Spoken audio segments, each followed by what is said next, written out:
Please subscribe the channel. शुक्रिया।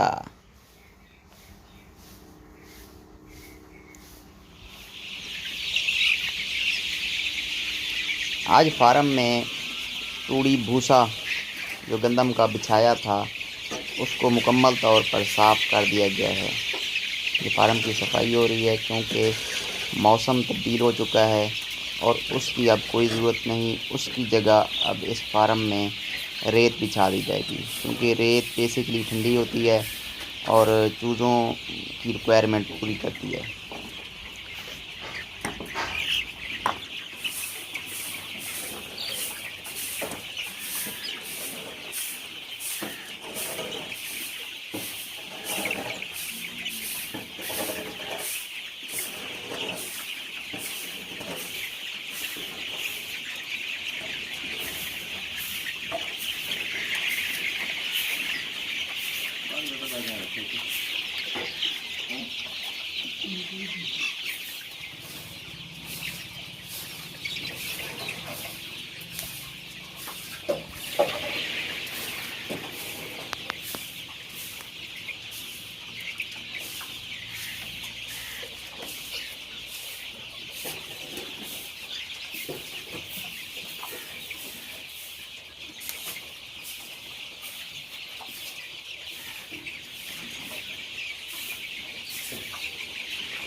ये आप देख सकते हैं कि रेत की छोटी छोटी ढेरियाँ लगा दी गई हैं।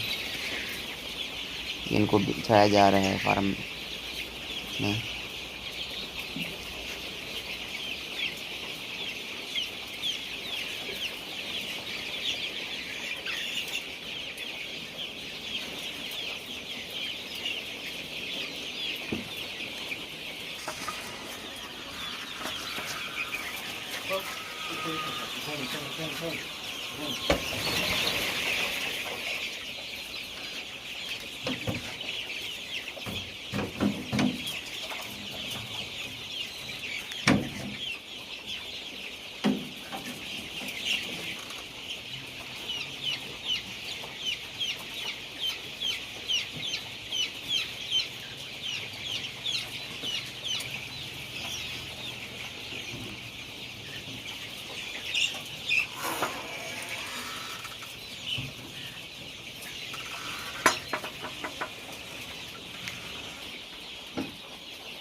हाँ मोहम्मद जमशेद, ये रेत आप क्यों बिछा रहे हैं? भाईजान ये गर्मी की वजह तो रेत ठंडी थी नाले बच्चा खेलते खुशहाल ही रहते। अच्छा, ये कितनी ट्रालियाँ इसमें लगी हैं? एक ट्राली। एक ट्राली। ये रेत बिछाने के बाद के मनाजिर हैं। मुकम्मल तौर पर बिछ चुकी है रेत फार्म में और चूज़ा जो है मुकम्मल फ्रेश है। टेम्परेचर भी कंट्रोल है।